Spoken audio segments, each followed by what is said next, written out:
Assalamualaikum warahmatullahi wabarakatuh. Perkenalkan, nama saya Windy Fatika Sari, kelas 12 Ibnu Khaldun, nomor urut 30.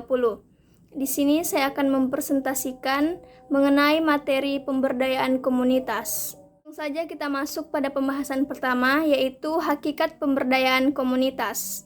Pada hakikatnya, pemberdayaan komunitas menurut Wilkinson Sadri 2009 adalah sebuah upaya atau perubahan yang sengaja dilakukan atau dikembangkan oleh anggota sebuah komunitas itu sendiri, di mana mereka merumuskan masalah, menyusun rencana, serta menentukan arah perubahan menurut keyakinan dan persepsi mereka sendiri.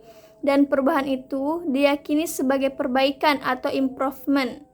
Sebagaimana layaknya membangun bangunan, maka upaya perbaikan tersebut umumnya diarahkan kepada perbaikan dan pengokohan struktur-struktur penopang komunitas yang bersangkutan. Yang kedua, terdapat tujuan dan sasaran pemberdayaan komunitas. Tujuan dari pemberdayaan komunitas adalah untuk membentuk individu dan masyarakat menjadi mandiri.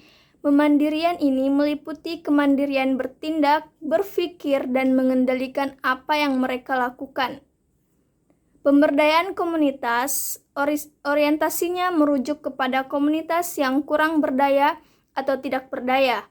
Pemberdayaan juga dapat dilakukan kepada komunitas yang telah berdaya, namun dengan tujuan untuk mengantisipasi terhadap ancaman dan hambatan yang dapat mengubah komunitas itu sendiri. Selanjutnya kita masuk pada tahapan pemberdayaan komunitas. Terdapat 7 tahapan dalam siklus pemberdayaan komunitas, yaitu tahap pertama, keinginan dari masyarakat sendiri untuk berubah menjadi lebih baik. Yang kedua, masyarakat diharapkan mampu melepaskan halangan-halangan atau faktor-faktor yang bersifat resistentis terhadap kemajuan dalam diri dan komunitasnya. Yang ketiga, masyarakat diharapkan sudah menerima kebebasan tambahan dan merasa memiliki tanggung jawab dalam mengembangkan dirinya dan komunitasnya. Yang keempat, upaya untuk mengembangkan dan batas tanggung jawab yang lebih luas. Hal ini berkaitan dengan niatan dan motivasi untuk melakukan pekerjaan dengan baik. Yang kelima, peningkatan rasa memiliki yang besar menghasilkan keluaran kinerja yang lebih baik. Pada tahap ini, hasil-hasil nyata dari pemberdayaan mulai terlihat. Yang keenam, telah terjadi perubahan perilaku dan kesan terhadap dirinya ketika keberhasilan dalam peningkatan kerja mampu meningkatkan perasaan psikologis di atas posisi sebelumnya. Yang terakhir yaitu tahap ketujuh, masyarakat sudah berhasil memberdayakan dirinya. Mereka tertantang untuk upaya yang lebih besar guna mendapatkan hasil yang keempat, terdapat prinsip pemberdayaan komunitas. Menurut Rubin, terdapat 5 prinsip utama dari pemberdayaan komunitas. Prinsip pemberdayaan komunitas tersebut adalah: yang pertama, perlu adanya suatu break even dalam setiap kegiatan pemberdayaan komunitas.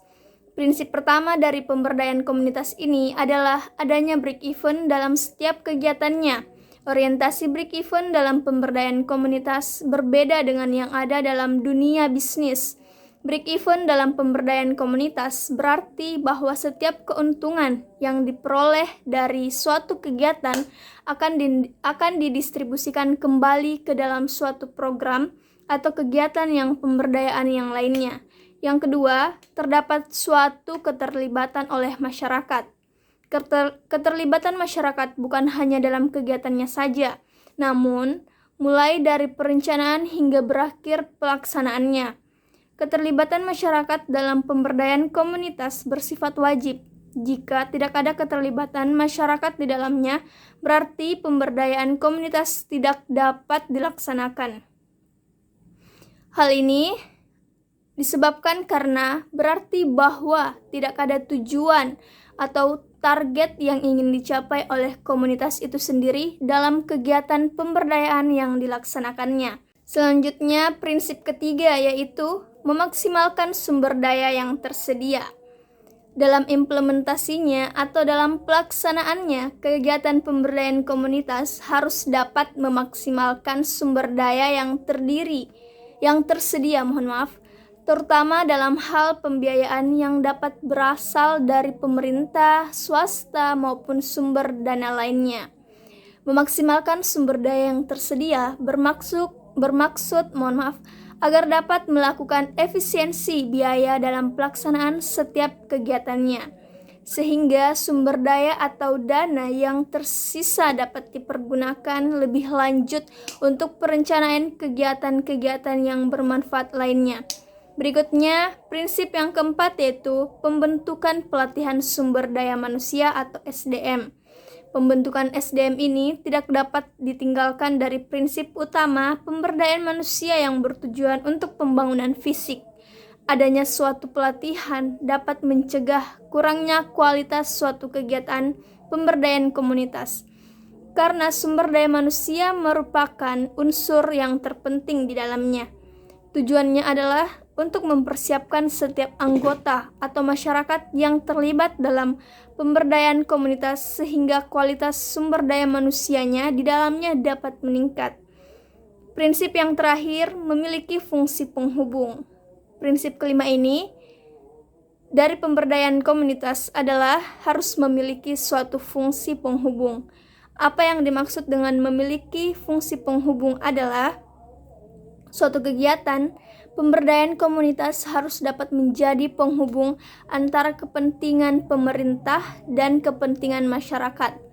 Kepentingan pemerintah yang bersifat makro atau besar harus disesuaikan dengan kepentingan masyarakat yang bersifat mikro atau kecil maupun sebaliknya. Dan yang terakhir, adapun contoh pemberdayaan komunitas di masyarakat di lingkungan sekitar antara lain terdapat 3 yang saya paparkan. Yang pertama adanya Karang Taruna, yang kedua kelompok ibu-ibu PKK, yang ketiga kelompok pengajian.